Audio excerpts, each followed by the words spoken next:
Hola, Casa de Oración Cristiana, un placer estar aquí con ustedes. Saludos a todos los hermanos que nos están sintonizando y nos están viendo en estos momentos. Un abrazo fraternal y Dios les bendiga. Estamos en el mes de octubre, el mes de las misiones. Y vamos a tener unos temas interesantes. Y a mí me tocó hablar de algo interesante, que habla sobre la victoria comienza en nuestro interior. ¿Hacia dónde estamos caminando? ¿Hacia nuestros deseos o queremos caminar hacia la voluntad de Dios? Entonces, vamos a hablar de la historia de Isabela. Isabela, una chica de 24 años, hermosa, es la hija mayor de los Fernández. Le gustan dos chicos, Marcos y Mario. Ellos son amigos y hasta se han peleado por Isabela. Se pusieron los tres un reto para definir la situación y era que un día Marcos y Mario iban a ir a la casa de Isabela. Imagínense eso, Dios mío.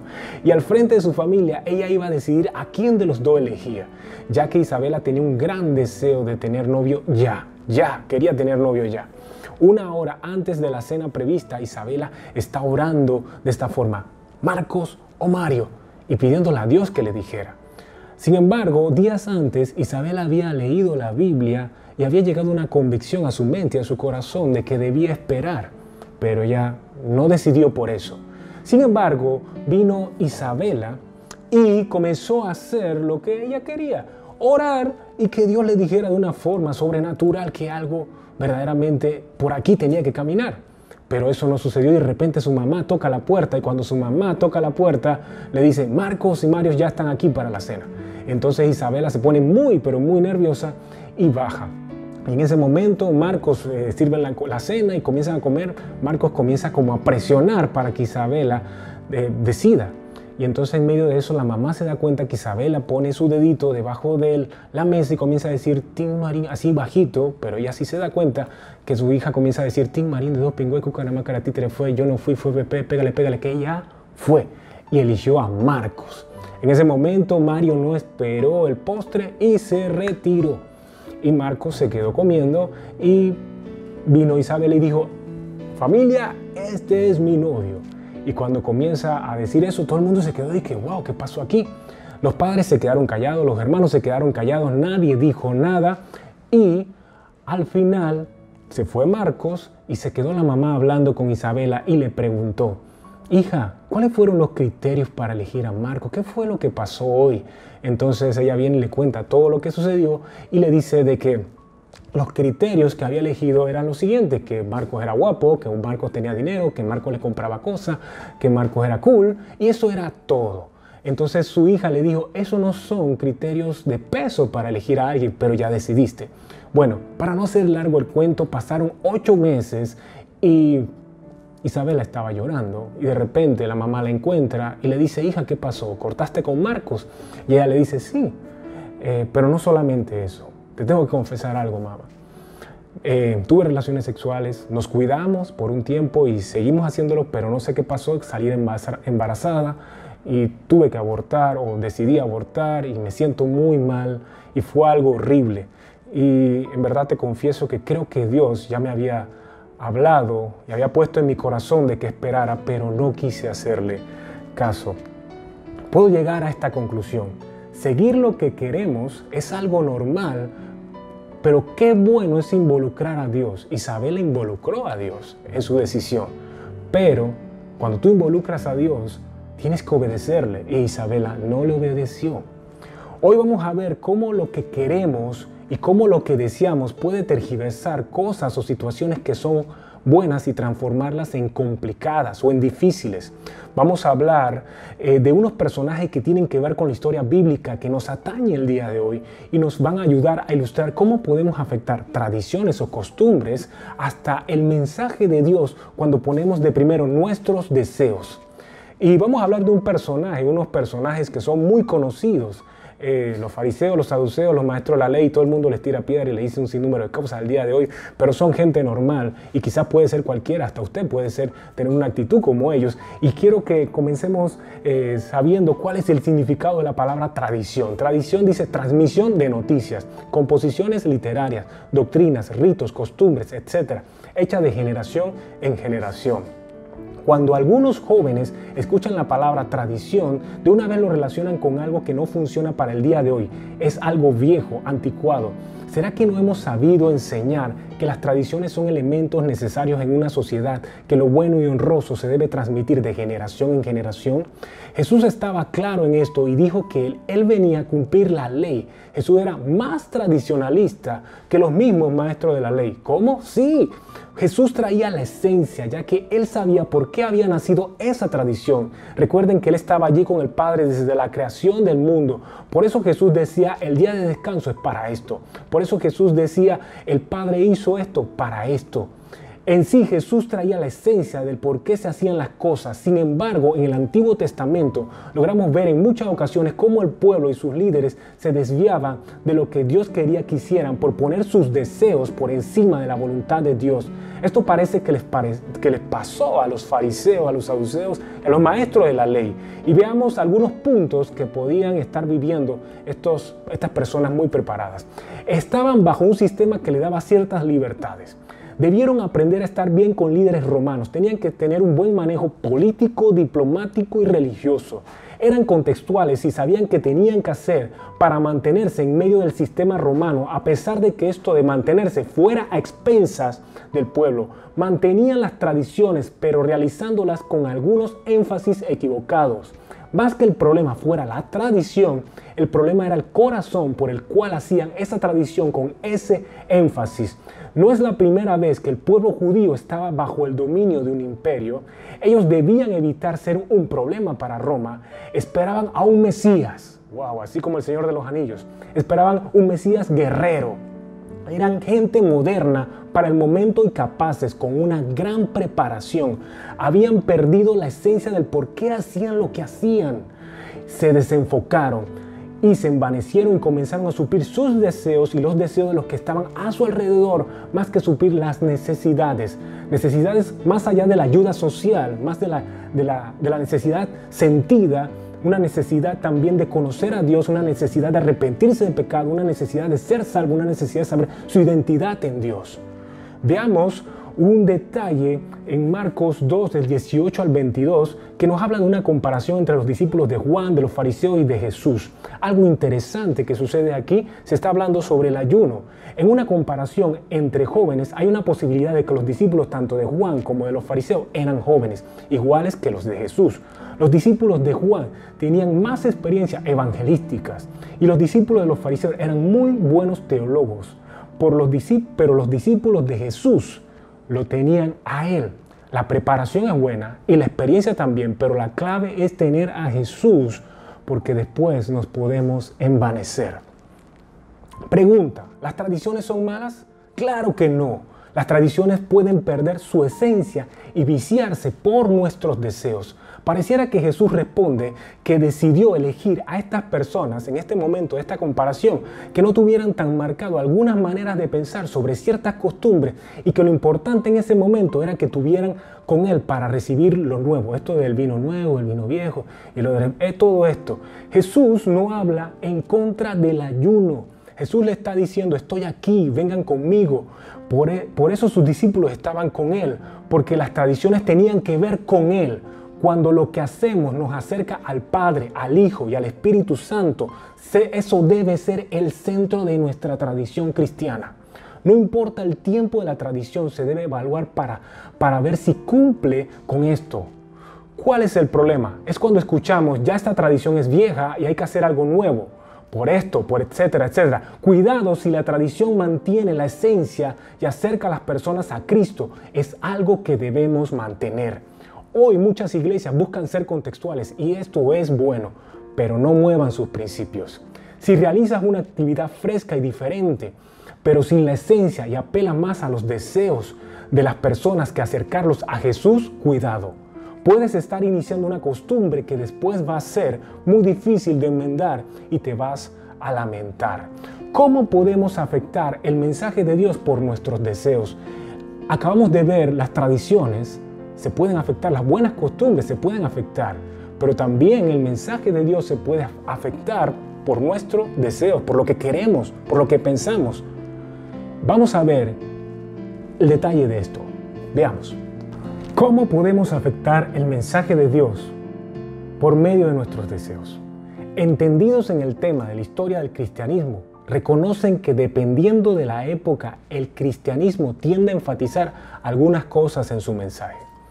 Eso no está mal, pero en ocasiones puede tender a omitir de hablar de Dios de manera completa buscando ser relevante. Es decir, en ocasiones ha sido muy punitivo o en otras ocasiones ha sido muy permisivo. Estamos en una época en la que la ciencia está apoyando a la Biblia más que nunca. Sin embargo, estamos en una época en la que los sentimientos e ideas llegan a estar por encima de la ciencia. Por ende, muchas iglesias están enfatizando más sobre la gracia y la misericordia. Y eso está bien, pero dejan de lado hablar sobre el pecado, arrepentimiento, corrección y juicio de Dios. No es algo de ahora. Pareciera que a través del tiempo a la iglesia le ha costado presentar a un Dios completo. O tiene una tendencia a un lado o tiene la tendencia hacia el otro lado. Si en una época donde la prioridad fue hablar de arrepentimiento, corrección y juicio, en ese momento hablar de gracia y misericordia era ser muy liviano. O a lo contrario, si en una época donde se enfatiza la gracia y la misericordia, hablar de arrepentimiento, corrección y juicio es ser legalista y sin sentimiento. Les pregunto, ¿Jesús amaba o no amaba a los fariseos, saduceos y maestros de la ley? Sí los amaba. ¿Cómo les mostraba su amor? Corrigiéndolos, porque Dios al que ama corrige. Y Jesús no era que quería corregirles públicamente siempre, sino que los maestros de la ley públicamente hacían algunas cosas con malas intenciones. Y aquí hay algo interesante. Si alguno de estos hombres quería seguir el camino de Jesús, tenía las puertas abiertas. A pesar que los maestros de la ley enfatizaban más el lado de la corrección y juicio, el problema no era la ley, sino sus deseos. Pareciera que esto le ha pasado a la iglesia. Tratando a la iglesia de caer bien, parece que presentamos a un evangelio incompleto. O la iglesia está predicando un evangelio completo. Muchas personas se hacen esta pregunta. El problema de los fariseos, como dijimos hace un ratito, no era la ley, sino su corazón. Cuando nuestros deseos están por encima de la voluntad de Dios, nuestras enseñanzas sobre Dios están manipuladas para que se sintonicen con nuestra voluntad. Es decir, hablaré sobre el pecado, pero para mi conveniencia. Hablaré sobre el juicio, pero para mi conveniencia. Igual pasa si tomamos la gracia, la misericordia y el amor. La verdad no importa sino sentirme bien cuando escucho o enseño lo que enseño. Por eso Jesús habla de la gracia, del perdón y de la misericordia, pero a pesar del énfasis de los fariseos, no fue excusa para que Jesús parara de hablar del juicio de Dios, de tiempos finales, de corrección, de infierno, etc. Muchas personas dicen que Jesús hablaba en un lenguaje figurativo. Claro que sí, para explicar verdades eternas, para que la gente tan siquiera tuviera una idea de algunas cosas. Pero todavía, hoy en día, se dice que ese lenguaje figurativo quiere decir que Jesús no estaba hablando de esa verdad eterna. Cuidado. Es decir, que Jesús presentó a un Padre y al mensaje de manera completa. Cuando no presentamos a un Dios completo, es por lo general algo que tiene que ver con nuestro corazón. O temor a perder feligresía, miedo al rechazo, temor a pagar un alto precio. Si somos una iglesia que habla de gracia y misericordia, amén. Sigamos adelante sin olvidar el arrepentimiento de pecado, el juicio de Dios y los tiempos finales. Y si somos la otra tendencia, sigamos predicando sobre el arrepentimiento de pecado, el juicio de Dios y los tiempos finales, pero sin olvidar la gracia y la misericordia. No nacemos expertos en esto de ser balanceados. Es algo que la iglesia tiene que ir aprendiendo cada vez más. Ejemplo de una iglesia con tendencia punitiva, sus líderes tienden a tener el síndrome de los maestros de la ley. Son muy perfeccionistas, ponen cargas pesadas, su imagen es muy clave en algunas cosas. Tienen una congregación perfeccionista, vive de la apariencia, le cuesta ser genuina y tienen que llegar a estándares muy, pero muy altos. Espérense, la iglesia con tendencia permisiva tiene una congregación mimada. Sus deseos hay que complacerlos. Tomarán medidas si no se hacen lo que sus deseos anhelan y quieren. Sus líderes tienen el síndrome de Lee. ¿Cuál es el síndrome de Lee? No corrigen, no pagan el precio por corregir y no importa el juicio de Dios. Así le pasó a Elí. Tenemos que presentar un Padre completo, a un Hijo completo, a un Espíritu Santo completo, porque en ellos hay plenitud y no podemos llegar a una plenitud en Cristo si solamente sabemos un pedazo o nos conviene solo una parte de la verdad. Al ser mensajeros del reino, en ocasiones nos preocupamos más por nuestra imagen que por lo que Dios quiere hacer. Y nos cuesta comunicar ciertas verdades por el precio alto que conlleva. Si no enseñamos a un Dios completo, llegaremos a conclusiones incompletas, a verdades incompletas, a ser una iglesia incompleta. Algo que es incompleto no es toda la verdad, sino si nos damos cuenta, puede ser que estamos hablando una mentira. Ejemplo, un pastor un día estaba al frente de un sicario que había matado más de 10 personas. Y él estaba hablándole del juicio, de que tenía que arrepentirse, que habían consecuencias.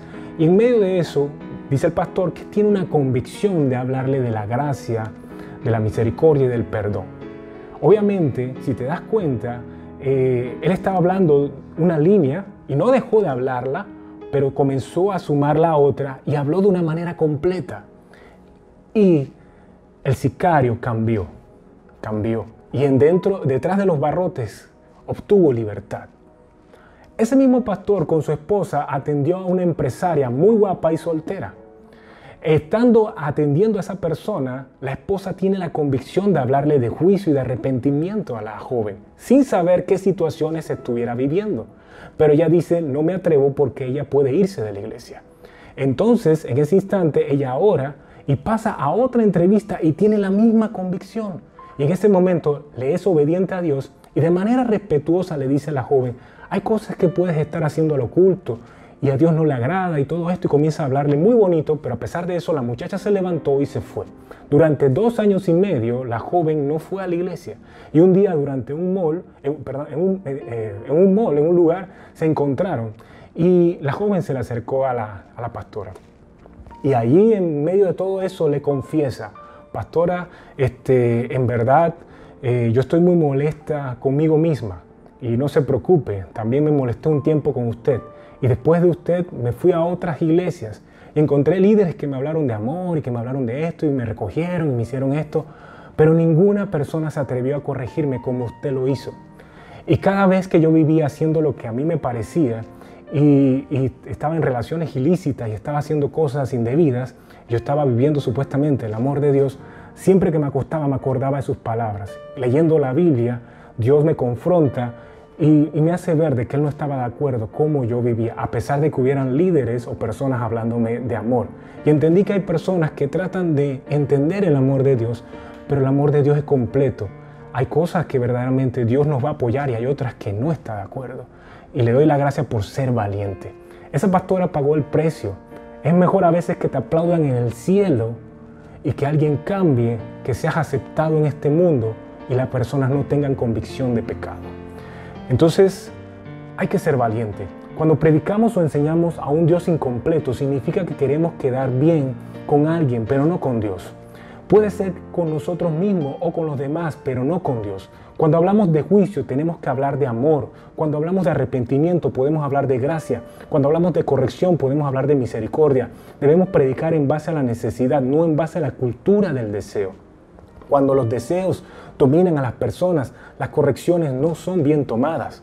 Y por último, en este detalle, es que hacer una iglesia para los deseos de la gente y hacer una iglesia para la necesidad de las personas no es lo mismo. Puede haber una línea delgada. La necesidad a que nos referimos es más allá de la necesidad social. Recuerde que una fundación y muchas instituciones pueden hacer ayuda social y eso está bien. Pero la iglesia debe ir más allá de la ayuda social, la necesidad de conocer al Padre, presentar a la gente que hay una necesidad de saber quién es Dios, la necesidad de arrepentimiento de pecado, la necesidad de conocer a Cristo, la necesidad de tener una identidad clara en Dios y ser salvos. Eso es lo que la iglesia debe apelar y debemos ir más allá de la ayuda social. Ahora, poniéndonos ahora estos lentes en 3D, vamos a ver este pasaje y quiero que vayamos a Lucas 22, del 39 al 53 y quiero que abras tu Biblia. Abre tu Biblia digital y quiero que podamos aterrizar y profundizar en estas palabras. Vamos a ponernos los lentes o vamos a ponernos el vestido de baño y vamos a meternos aquí en la palabra y nadar y encontrar algo que verdaderamente va a ser de bendición para tu vida. Veamos. Ok, vamos a Lucas 22 del 39 al 53. Dice así: y saliendo se fue como solía al monte de los olivos, y sus discípulos también le siguieron. Cuando llegó a aquel lugar y les dijo: orad que no entréis en tentación. Y él se apartó de ellos a distancia como de un tiro de piedra, y puesto de rodillas oró, diciendo: Padre, si quieres, pasa de mí esta copa, pero no se haga mi voluntad sino la tuya. Y se le apareció un ángel del cielo para fortalecerle. Y estando en agonía, oraba más intensamente, y era su sudor como grandes gotas de sangre que caían hasta la tierra. Cuando se levantó de la oración y vino a sus discípulos, los halló durmiendo a causa de la tristeza, y les dijo: ¿por qué dormís? Levantaos y orad para que no entréis en tentación. Y mientras él aún hablaba, se presentó una turba, y el que se llamaba Judas, uno de los 12, iba al frente de ellos y se acercó hasta Jesús para besarle. Entonces Jesús le dijo: Judas, con un beso entregas al Hijo del Hombre. Viendo los que estaban con él, los que había de acontecer, le dijeron: Señor, ¿heriremos a espada? Y uno de ellos hirió a un siervo del sumo sacerdote y le cortó la oreja derecha. Entonces respondiendo a Jesús dijo: basta ya, dejad. Y tocando su oreja le sanó. Y Jesús dijo a los principales sacerdotes, a los jefes de la guardia del templo y a los ancianos que habían venido contra él: ¿cómo contra un ladrón habéis salido con espadas y palos? Habiendo estado con vosotros cada día en el templo, ¿no extendisteis las manos contra mí? Mas esta es vuestra hora y la potestad de las tinieblas. Vamos a hacer algo interesante. Vamos a empezar de los últimos versículos hasta los versículos de inicio. Vamos con los versículos del 52 al 53 y podemos extraer algo muy importante. Para obtener la victoria en la misión de Dios, siempre va a haber algo que vencer. Aquí vemos que Jesús se enfrenta con personas que vienen influenciadas y también identifican al mal. Aquí está también la potestad de las tinieblas. Detrás de las acciones de una persona puede haber grandes influencias. Parece que estos hombres tenían molestias con Jesús y no tomaron una acción cuando Él estaba con ellos. Es como si no hubiera transparencia en sus acciones. Lo que dijo Jesús en el templo podía haber chocado con sus deseos, convicciones o cualquier influencia que estuviera afectando sus vidas. Estas influencias pueden ser de situaciones no cerradas en sus vidas y las personas canalizan toda su frustración con la persona que les recuerda algo de ese pasado.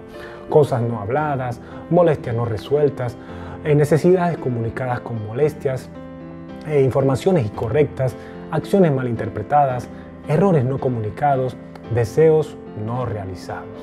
También algo que podemos extraer de estos dos versículos es que debemos identificar al verdadero enemigo.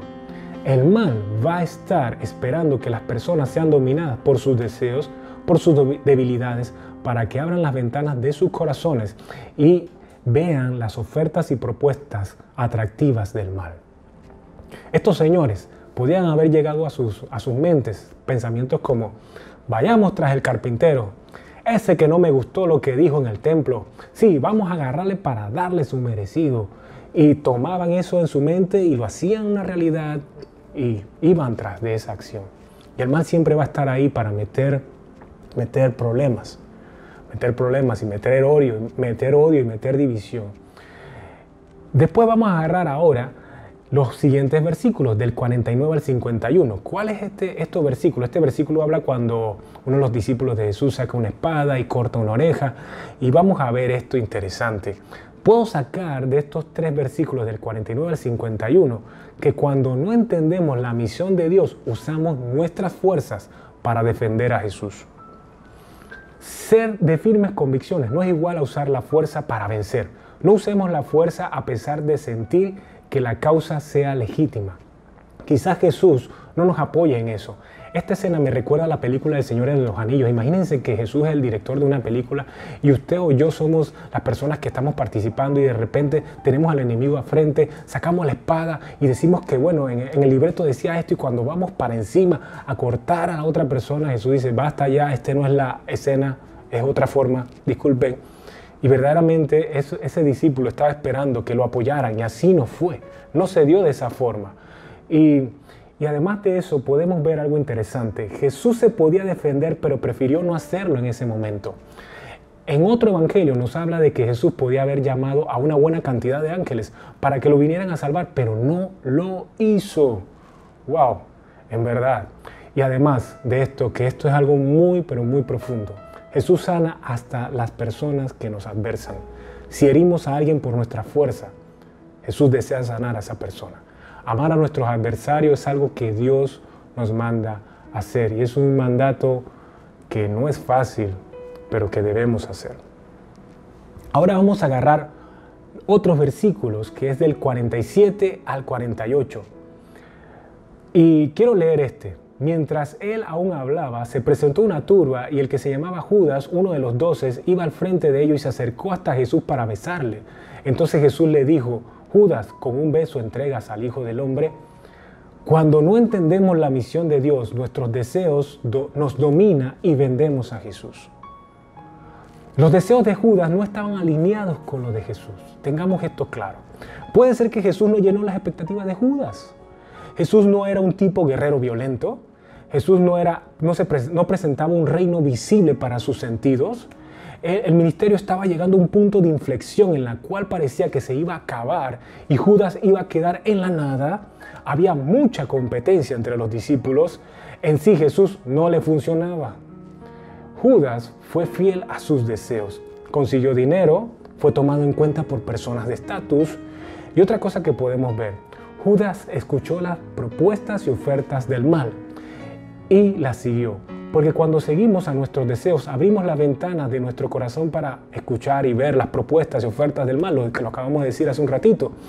Y esto puede llegar a dominarnos. En Juan 13:27 nos habla de que Satanás entró en Judas, pero ya previamente Judas había caminado en pos de sus deseos, considerándolos y hablando con las autoridades para entregar a Jesús.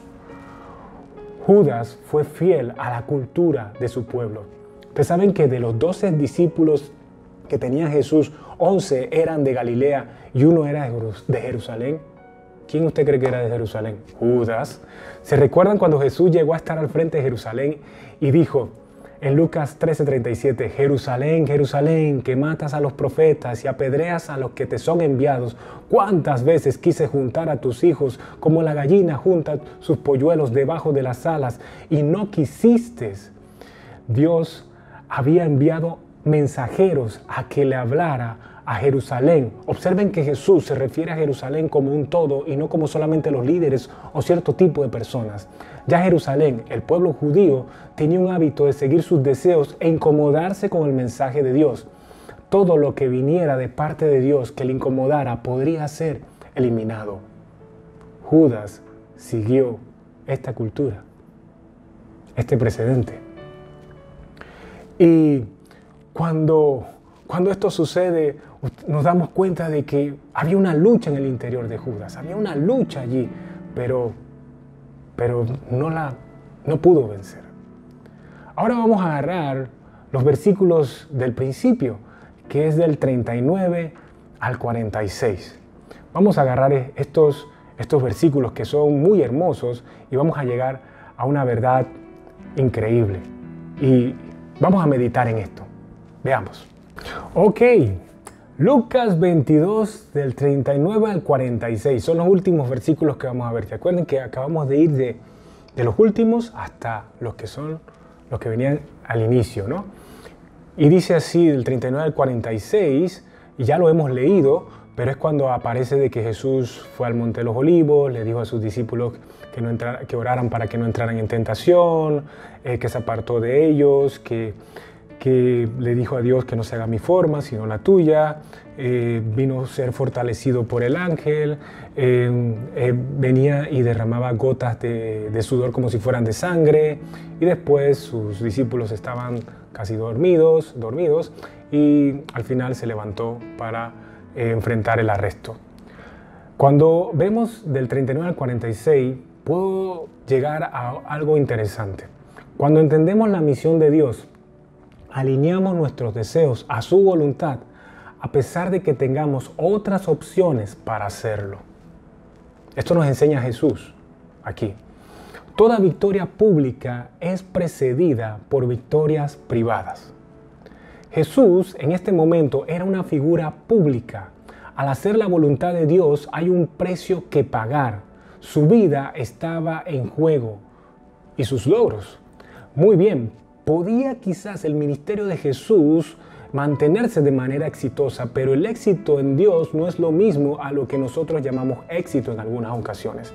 Jesús ya estaba viviendo algunas presiones, pero al decidir hacer la voluntad de Dios e ir a la cruz, iba a vivir la burla, insultos, agravios físicos de todo tipo. Su mente, sus sentimientos, su cuerpo, iban a sufrir todo esto. Jesús no estaba decidiendo por algo malo y algo bueno, sino estaba decidiendo en pensar en su bienestar o en pensar en el bienestar de otros. Estaba pensando en el hoy o en la eternidad. Y veamos, si Jesús no hubiera ido a la cruz, ¿qué se hubiera dado? Ok, Jesús no va a la cruz. Jesús se podía quedar enseñando y haciendo grandes evangelismos, presentando las buenas nuevas. Hubiera ido a Roma, hubiera hecho cosas extraordinarias, recorriendo ciudades y expandiendo su fama por sus propios medios. Dios le dijo la cruz. Dios levantaría a otros para que fueran a Roma. Dios levantaría a otros para que evangelizaran y sanaran. Dios levantaría a otros. Si Jesús no iba a la cruz, Jesús tenía compasión de las personas y les daba de comer.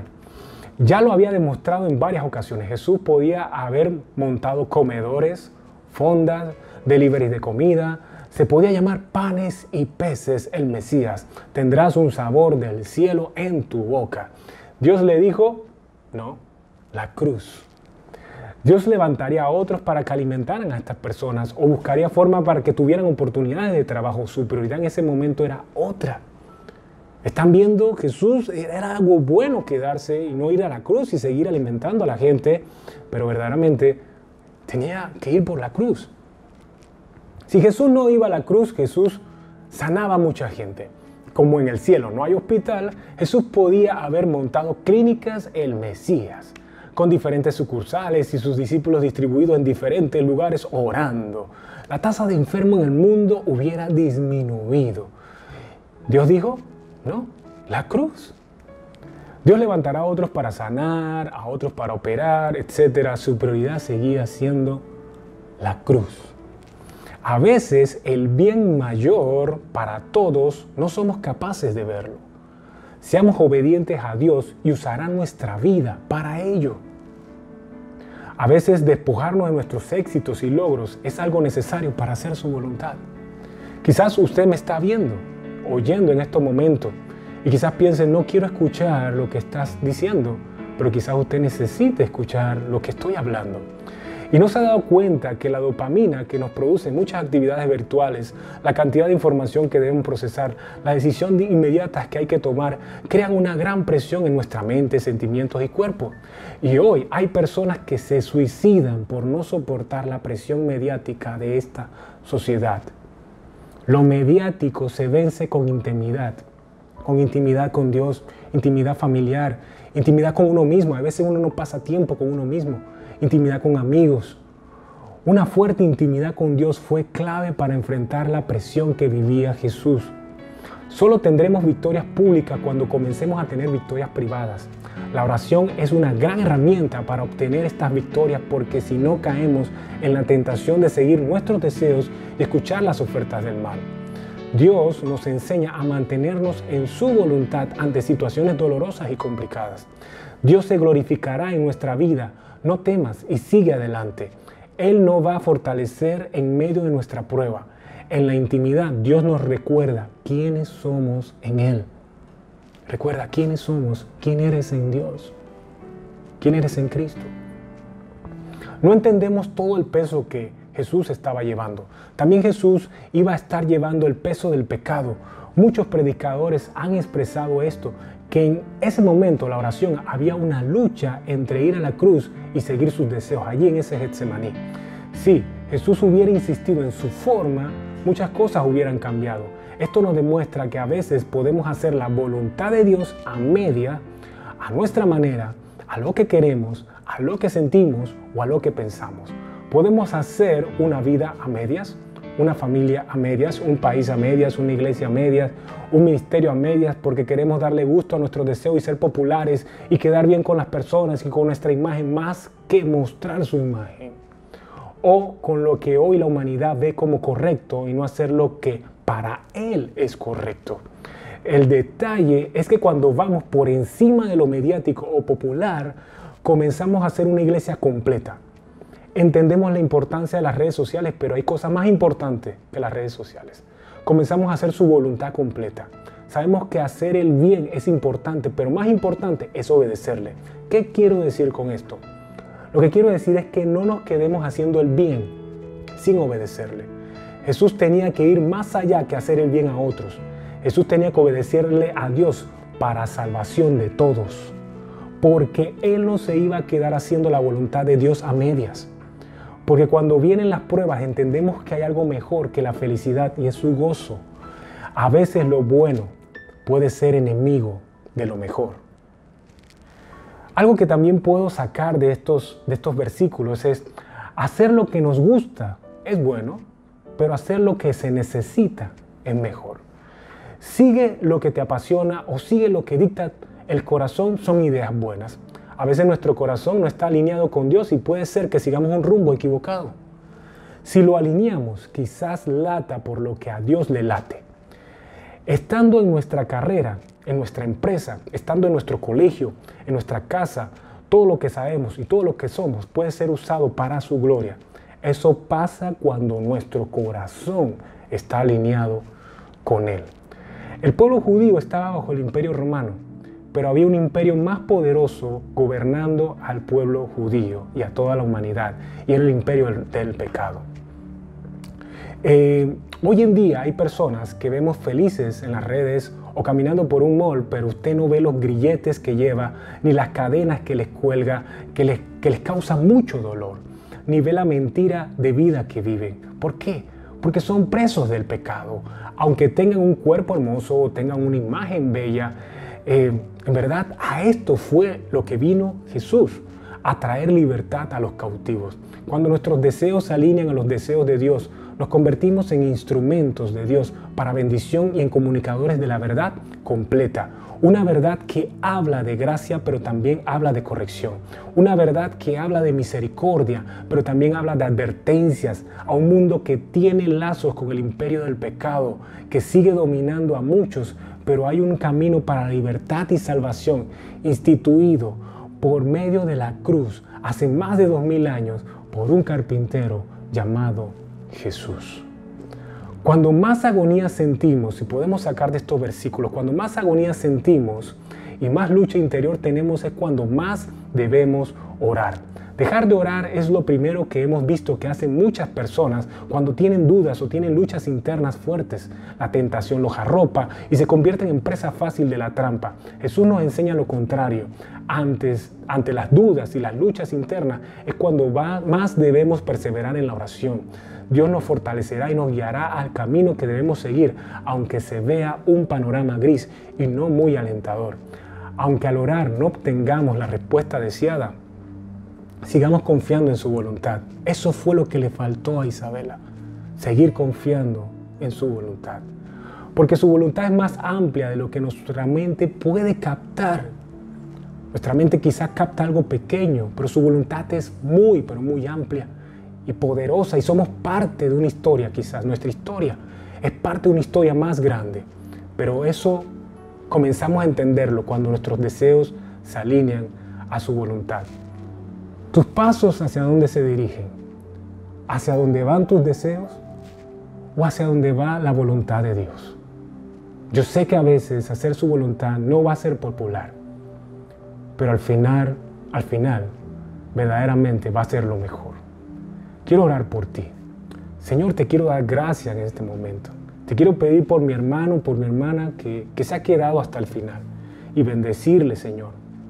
Te pido, Padre, que más que yo con mis palabras, sea tu Espíritu Santo, Señor, guiándoles, Señor. Y que ellos se den cuenta, Padre, de que tú les vas a mostrar la verdad, que tú eres el mejor maestro en teología, Dios. Y tú nos muestras la verdad, lo que necesitamos conocer para seguir caminando en pos de ti, Señor. Te quiero dar las gracias, Padre. Y a veces nuestros deseos pueden resultar como parecer algo bueno, Señor, pero ayúdanos a alinearnos contigo y a ser valientes si hay algo que tenemos que enfrentar, algo que tenemos que decir o algo que tenemos que restaurar, abrazar o hacer. Te pido, Señor, que nos ayudes en eso y a no señalar más cosas, Señor, que verdaderamente tenemos que trabajar quizás en nosotros mismos. En el nombre de Jesús, bendice a mis hermanos. Amén, amén, amén. Bendiciones a todos. Esperemos que la pasen muy bien. Si en este mes de septiembre y en el mes de octubre cumpliste año o estás por cumplir año, feliz cumpleaños, que sigas adelante. Dios te sigue dando vida. Sigue creyendo, sigue confiando. Si has tenido pérdidas, si has tenido algún dolor, alguna situación, sigue adelante. Alinea tus deseos con la voluntad de Dios, con los deseos de Él, y vas a darte cuenta que va a ser lo mejor. Un abrazo a la distancia. Dios te bendiga.